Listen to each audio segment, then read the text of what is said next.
est la différence entre cette canne à sucre, celle-là ou encore celle-ci? Eh bien, si rien ne vous saute aux yeux, pourtant elles sont bel et bien différentes. D'un simple regard, Audrey peut les reconnaître. Elle est responsable de l'hybridation au CERF, le centre d'essai, de recherche et de formation sur la canne à sucre. Donc là, on est dans une parcelle de collection de notre station de la Mare. Donc en fait, dedans, on a des centaines de variétés de canne à sucre et on vient pour récolter les fleurs. Donc en fait, on compte à chaque fois le nombre de rangs que l'on passe pour définir par rapport au plan quelle est la variété que nous allons récolter.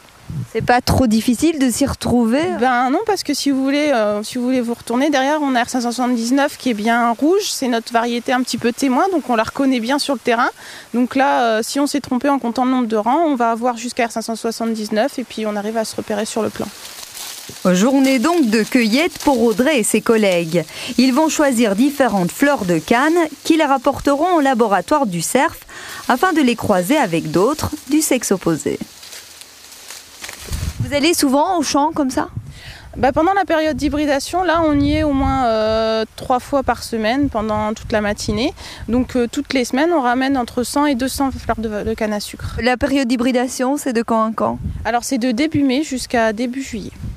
Arrivé au CERF, les travaux pratiques peuvent commencer. On met les cannes mâles en rang, les femelles de l'autre côté et ensuite on les assemble. Chaque nouvelle variété recevra un numéro composé par celui de sa mère et de son père. Ensuite, il ne reste plus à la nature qu'à faire son œuvre. Alors là, Bernard est en train de réaliser une hybridation. En fait, on a choisi une variété mâle qui est la canne Isotie, une canne rouge. Donc la canne rouge, la variété mâle, on l'a coupée plus grande que les variétés femelles. On a choisi par contre là 5 variétés femelles, donc une fleur par variété. Et en fait, comme on a mis les fleurs mâles plus haut, le pollen va pouvoir tomber et tomber sur les fleurs femelles pour les féconder. Donc dans 15 jours, on va récupérer les fleurs femelles qui auront été fécondées, ce sont nos porte-graines, et on va les mettre en maturation sous un hangar pour récupérer dans 3 semaines plus tard encore les graines de canne à sucre. Le but, la création de nouvelles variétés de canne plus résistantes aux maladies et plus riches en sucre. Le suivi doit être minutieux car la nouvelle variété créée devra être suivie pendant près de 15 ans. Depuis 2 ans, Audrey est responsable de l'animation de l'équipe d'hybridation. Elle devra créer chaque année près de 100 000 variétés de canne. Qu'est-ce que tu aimes dans ce métier ? Ce que j'aime, c'est qu'on fait beaucoup de terrain.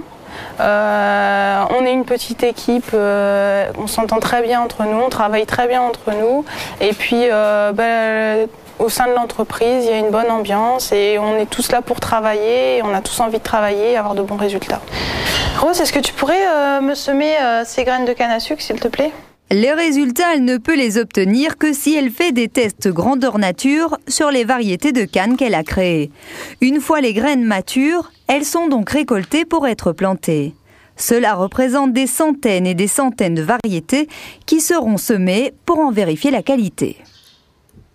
Alors Rose est en train de semer des graines de canne à sucre d'un croisement qu'on a fait il y a quelques semaines. Dans 2-3 jours, les petites plantules vont commencer à germer et dans 1 semaine, on aura ce type de résultat. Donc ça a été semé il y a 1 semaine. On voit déjà les petites plantules avec 2 petites feuilles qui ont germé. Et dans quelques mois, dans 3 mois, nous aurons des cannes qui auront cet aspect-là. Et nous allons les planter au champ. La mission du CERF est de participer à l'accroissement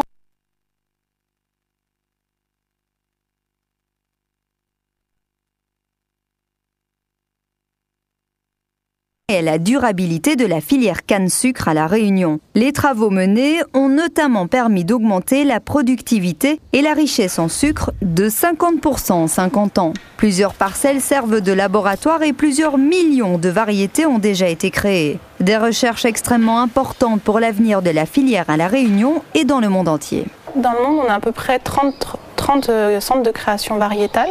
Donc en fait, le travail qu'on fait ici au CERF est fait dans différents pays sucriers dans le monde et on échange nos meilleures variétés. En fait, on va tester toutes les meilleures variétés des centres de sélection ailleurs dans le monde et puis on va leur envoyer les nôtres pour qu'ils les testent. Donc s'il y en a une, par exemple, on peut dire de Maurice qui va arriver et qui va être meilleure que nos variétés, on pourra la libérer et les planteurs pourront la cultiver. Et eux, de même, ils pourront libérer des variétés réunionnaises à Maurice. De retour dans les champs de canne sur les parcelles de la station de la Mare, Audrey fait la visite des variétés qu'elle a créées l'année dernière.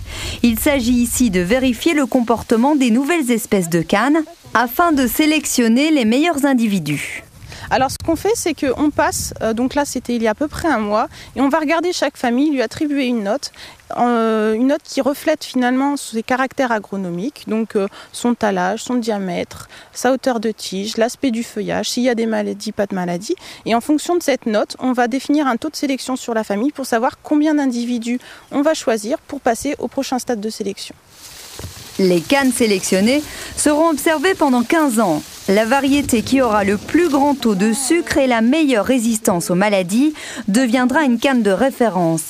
Elle sera alors multipliée pour être donnée aux planteurs. Audrey pourra être fière d'être en quelque sorte sa maman.